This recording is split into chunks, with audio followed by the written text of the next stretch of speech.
बहुत जरूरी क्लास है। एक पत्रकार होने के नाते हमारा धर्म और कर्म यही है कि जो सही है उसके साथ आखिरी दम तक खड़े रहे, जो गलत है उसे बिना किसी इफ एंड बट के, बिना लाग लपेट के एक्सपोज करे कि गलत तो गलत है।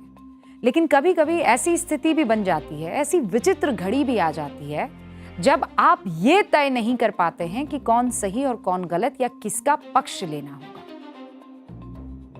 अब ये मत कहिएगा कि वो निष्पक्षता, अरे सही के पक्ष में तो आप खड़े रहेंगे ना। एक जुल्म हो रहा है, एक जुल्म जिस पर हो रहा है, एक जुल्म कर रहा है और एक जुल्म जिसके ऊपर हो रहा है, तो इन दोनों में से एक पक्ष लेना पड़ेगा ना आपको। मैं उस पक्ष की बात कर रही हूं, बस आप सुनते जाइए। झारखंड परीक्षा गड़बड़ी और धांधली मामले में आज बहुत अहम टर्निंग पॉइंट आ गया हुक्म।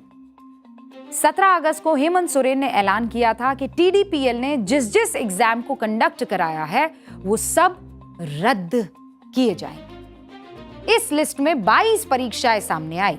सरकार ने कहा कि भैया ये सब रद्द होंगी। इन परीक्षाओं में 11वीं से लेकर 13वीं जेपीएससी और फूड सेफ्टी ऑफिसर की परीक्षा शामिल थी। इसमें हुई नियुक्तियों को रद्द करने का आदेश सोरेन सरकार ने दे दिया। अब आज झारखंड हाई कोर्ट ने सरकार के इस फैसले पर स्टे लगा दिया, रोक लगा दी। इस फैसले से जेपीएससी के उन 342 चयनित उम्मीदवारों को राहत मिली जिनकी नौकरी पर खतरा मंडरा रहा था। यानी सब कुछ बैक टू स्क्वायर वन आ गया। जहां से बात शुरू हुई थी वहीं आकर रुक गई, सिमट गई। एक दिन पहले ही छात्रों ने आंदोलन स्थगित करने की घोषणा की थी कि हम 60 दिन का अल्टीमेटम देते हैं।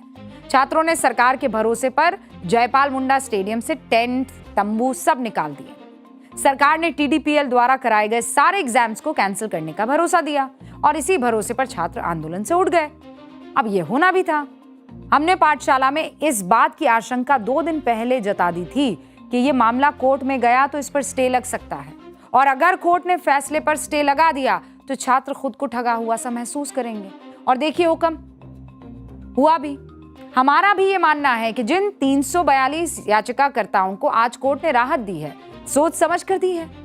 कोर्ट ने सोरेन सरकार के फैसले को नेचुरल जस्टिस के सिद्धांत के खिलाफ माना है। लेकिन सबसे बड़ा सवाल यह है कि फिर 26 दिन चले छात्र आंदोलन का रिजल्ट जो है क्या निकला।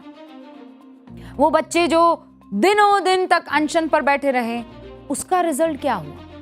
किसकी जीत हुई, किसकी हार हुई? एक सड़े गले सिस्टम का खामियाजा किसको भुगतना पड़ा? दोनों तरफ के छात्रों को। और क्यों स्थिति ऐसी बना दी गई या बनने दी गई? दोनों में देखिए बहुत बहुत महीन अंतर है। स्थिति ऐसी बना दी गई या बनने दी गई कि छात्रों के दोनों पक्षों में से एक पक्ष हमेशा ठगा हुआ महसूस करेगा। परीक्षा रद्द हुई तो आंदोलनकारी छात्रों को यह न्याय लगा, और अब जब कोर्ट ने इस आदेश पर स्टे लगा दिया तो जॉब होल्डर्स को यह न्याय लगा। लेकिन क्या यह सच में न्याय है? न्याय हुआ है या फिर एक नेवर एंडिंग लूप क्रिएट हो गया है, कभी ना खत्म होने वाला चक्र? सिस्टम की नाकामी, फिर धांधली, फिर पेपर लीक, छात्रों का विरोध, फिर मांगे अनसुनी रह जाना, फिर छात्रों का आंदोलन, फिर मामला कोर्ट में, फिर सालों तक चलने वाला कोर्ट केस, स्टे, लटकी हुई भर्तियां। न्याय की इस अधूरी और उलझी हुई तस्वीर का असली जिम्मेदार मैं आपसे पूछती हूं, हुक्म कौन है? कोई अचानक आया प्राकृतिक संकट नहीं है, कोई बाढ़, कोई तूफान, कोई भूकंप, ना ना ना। ये सब सिलसिलेवार तरीके से हुआ है। सब कुछ जानते बूझते हुई ये सिचुएशन है, जिसका अब सबसे ज्यादा नुकसान झारखंड के बच्चों को झेलना पड़ रहा है। जब परीक्षाओं में धांधली के आरोप लगे तो सरकार के पास ठोस जांच कराने, दूध का दूध, पानी का पानी करने का मौका था कि नहीं था? मुझे बताइए। जेपीएससी की परीक्षा पर सीधे आरोप लगे थे। एसओपी को साइड करके डिजिटल चेकिंग की गई और टीडीपीएल ने धांधली की। लेकिन इस जरूरी इंफॉर्मेशन पर सरकार ने क्या किया? सोई रही। झारखंड को आंदोलन या का जो ये आंदोलन था वो जिस तरह से पूरे देश के लिए मिसाल बना, सरकारी परीक्षाओं और उसके सिस्टम के हालात भी देश के हर एक राज्य में मिसाल बने कि देखो ये हो जाएगा, ये हालत हो जाएगी। ये बहुत बड़ा एग्जाम्पल है सभी राज्यों के लिए। अगर तंत्र ऐसे ही लचर रहेगा तो दलदल और गहरा होता जाएगा। उसी गरीब का बच्चा फंसेगा जिससे सरकारें वोट मांगती हैं। और बात सिर्फ झारखंड की नहीं है हुक्म, अगर आप ध्यान से देखेंगे तो पूरे देश में एक ऐसा पैटर्न बन चुका है। परीक्षा कोई भी हो, राज्य कोई भी हो, खामियाजा किसे भुगतना पड़ रहा है? छात्रों को। सालों साल एक कमरे में बंद होकर तैयारी करते हैं, पेपर लीक हो जाता है। ऐसी परीक्षाएं जहां पेपर छापने वाली प्रेस या उसके कर्मचारियों की मिली भगत से छपाई के दौरान पेपर बाहर आ गए, वो आपके सामने रखती हूं। Bihar SSC inter level 2017, Gujarat head clerk 2020, UP TET 2021, UK PSC recruitment 2022, UP PSC RO ARO 2024। ऐसी परीक्षाएं जब परीक्षा प्रणाली या विभाग के ही कुछ अधिकारी, कर्मचारी या कंप्यूटर ऑपरेटर पैसों के लालच में लीक कर देते हैं पेपर को। अब वो आपको बताती है। Rajasthan SC recruitment 2021, RPSC senior teacher 2022, NEET UG 2026, Karnataka veterinary officer recruitment 2026। Paper distribution या सप्लाई के दौरान हुई गड़बड़ी से लीक जो हुई परीक्षा है वो भी आपके सामने रख देती हूं। Bihar police constable 2023, UP police constable 2024, परीक्षा से ठीक पहले लापरवाही की वजह से लीक हुई परीक्षाएं, उनकी भी लिस्ट बता देती हूं। BPSC 67th prelims 2022, BPSC tree 3rd 2024। और आज झारखंड का युवा ठगा हुआ महसूस कर रहा है। कल यूपी, बिहार, राजस्थान का युवा ऐसा महसूस करे और कर भी रहा है। और इसके लिए केवल झारखंड की सरकार को काम करना होगा? नो, नहीं हुक्म, सारे राज्यों में पेच टाइट करना होगा, स्क्रू टाइट करना होगा। एक छात्र अपनी जिंदगी के सबसे कीमती 4 से 5 साल एक नौकरी की उम्मीद में लगा देता है। खेत बेचकर कर्ज लेता है पिता, कोचिंग की फीस भरता है, माँ इस आस में दिन गिनती है कि बेटा या बेटी की नौकरी लगेगी तो गरीबी दूर होगी। लेकिन जब परीक्षा का दिन आता है तो पता चलता है कि पेपर तो पहले ही व्हाट्सएप ग्रुप्स पर बिक चुका है। जिन बच्चों को नौकरी मिलनी चाहिए उन्हें नौकरी मिल ही नहीं रही, उनके हिस्से की नौकरियां तो बेच दी गई है। और यह आम हो गया है। आज एक बार फिर से झारखंड हाईकोर्ट के फैसले को भी समझते हैं कि आखिरकार कोर्ट में क्या हुआ। और जो सोरेन सरकार अभी एक दिन पहले तक छात्रों की मांग मानने और वादे निभाने को लेकर अपनी पीठ थपथपा रही थी, वो कोर्ट में अपना पक्ष क्यों सही ढंग से नहीं रख पाई। कोर्ट ने 11वीं से 13वीं जेपीएससी परीक्षा और फूड सेफ्टी ऑफिसर की परीक्षा को रद्द करके राज्य सरकार के फैसले पर स्टे लगा दिया। 342 सफल अभ्यर्थियों ने कोर्ट का दरवाजा खटखटाया था। स्टे लगाते हुए कोर्ट ने कहा, उम्मीदवारों के साथ नेचुरल जस्टिस नहीं हुआ। सरकारी रिकॉर्ड में कहीं भी यह साबित नहीं किया गया कि उनकी यानी जेपीएससी पास कर चुके उम्मीदवारों की गलती क्या थी। कोर्ट ने कहा कि अगर परीक्षा में कोई धांधली हुई भी तो उसकी जांच करके सिर्फ दोषियों पर कार्रवाई कीजिए। जिन लोगों ने मेहनत से परीक्षा पास की उन सभी को एक साथ सजा देना कोई अच्छी बात थोड़ी है, तो गलत है।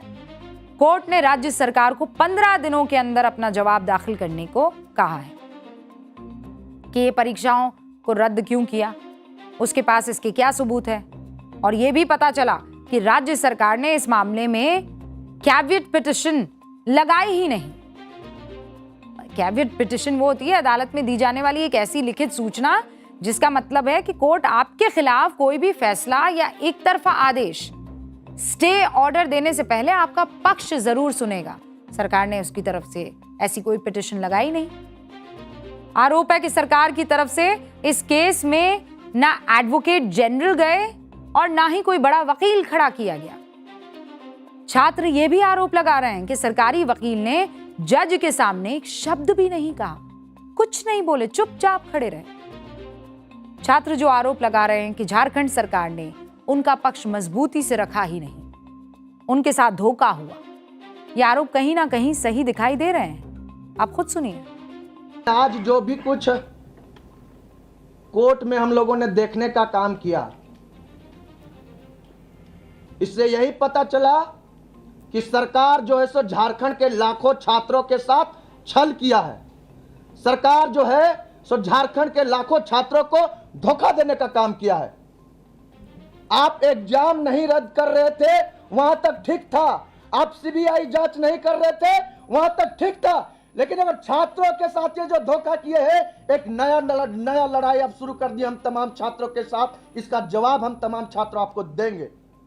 उनके गठबंधन में जो सहयोगी है वो लव लेटर लिखने का काम कर रहे हैं। ये लव लेटर अब नहीं चलेगा। आप जिस मंशा के साथ एग्जाम को रद्द किए हैं, वो मंशा आज आपका क्यों नहीं दिख रहा है?